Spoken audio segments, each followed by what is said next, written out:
नमस्कार, मी सोनाली आणि माझं चॅनल अंदाज आपला आपलामध्ये तुमचं खूप सारं स्वागत. आज आपण परत एकदा झटपट होणारी अशी एक रेसिपी बघणार आहोत आणि त्याचं नाव आहे फोडणीची सोलकढी. करायला तशी एकदम सोपी रेसिपी आहे, नेहमीच्या सोलकढीपेक्षा थोडीशी वेगळी आहे. चला तर मग लागूया कामाला.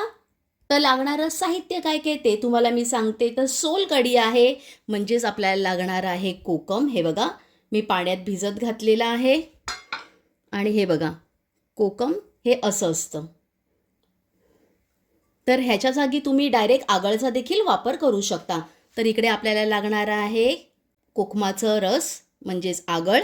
त्याच्यानंतर इकडे खोबरं घेतलेलं आहे, थोडंसं जिरं आहे, थोडासाच ओवा आहे. हे बघा क्वांटिटी एकदम कमी घेतलेली आहे जिरं आणि ओव्याची. तसंच तिखटासाठी आपण घेतलेली आहे हिरवी मिरची, थोडंसं आपल्याला लसूण लागणार आहे, मीठ लागणार आहे आणि कोथिंबीर लागणार आहे. तसंच आपल्याला वाटण्यासाठी लागणार आहे कोमट पाणी.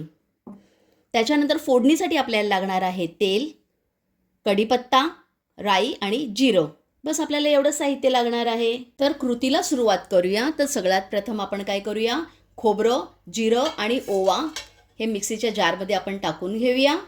कोथिंबीर टाकून घेऊया. 2-3 हिरव्या मिरच्या आपण कट करून ॲड करूया. तसंच लसूण. आणि आता आपण काय करूया, ह्याच्यात कोमट पाणी ॲड करूया.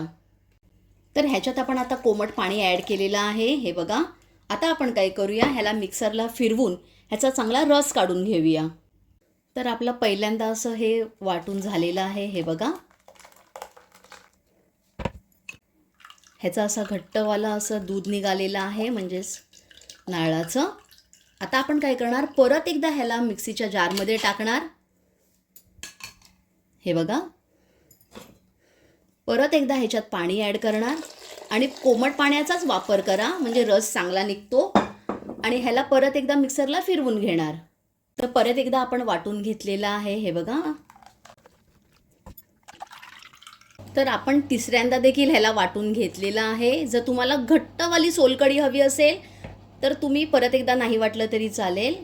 पण हे बघा तर मी ह्याला 3दा पाणी घालून वाटलेलं आहे. हे बघा मस्त ग्रीन कलर आलेला आहे कोथिंबीर आणि हिरव्या मिरचीमुळे. आता आपण फोडणीची तयारी करूया.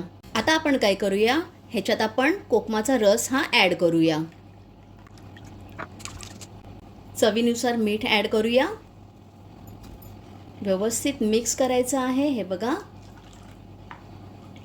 आणि आता आपण फोडणी देणार ह्याला. तर तेल आपण तापायला ठेवलेलं आहे. आता एकदा तेल तापलं की ह्याच्यात आपण फोडणी करणार. हे बघा तेल तापलेलं आहे, फोडणी झालेली आहे. गॅसची फ्लेम मी बंद करते आणि ह्याला कोमट झाल्यावर आपल्याला सोलकढीमध्ये ॲड करायची आहे. तर इकडे आपली कडक अशी फोडणी मस्त तयार झालेली आहे. पण आता ॲड आपल्याला करायची नाही आहे, जेव्हा ही कोमट होणार तेव्हाच आपल्याला ॲड करायची आहे. तर फोडणी थोडीशी कोमट झालेली आहे. आता आपण ह्याच्यात ॲड करूया.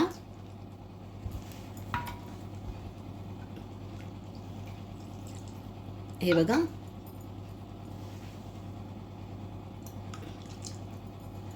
तर इकडे आपली फोडणीची सोलकढी ही तयार झालेली आहे. ही रेसिपी माझ्या मोठ्या काकीची म्हणजे सुचिता काकीची आहे. तर बघा इकडे आपली फोडणीची सोलकढी ही तयार झालेली आहे. दिसायला जेवढी भन्नाट आहे, टेस्टला देखील तेवढीच मस्त लागते. नक्की ट्राय करून बघा. डायजेशनसाठी तर एकदम बेस्ट ऑप्शन आहे. रेसिपी आवडल्यास एक लाईक तर कराच, पण आपल्या फ्रेंड्स आणि रिलेटिव्स बरोबर हा व्हिडिओ शेअर करायला विसरू नका. तसंच आजपर्यंत माझ्या चॅनलला सबस्क्राईब केलं नसेल तर प्लीज करा. धन्यवाद.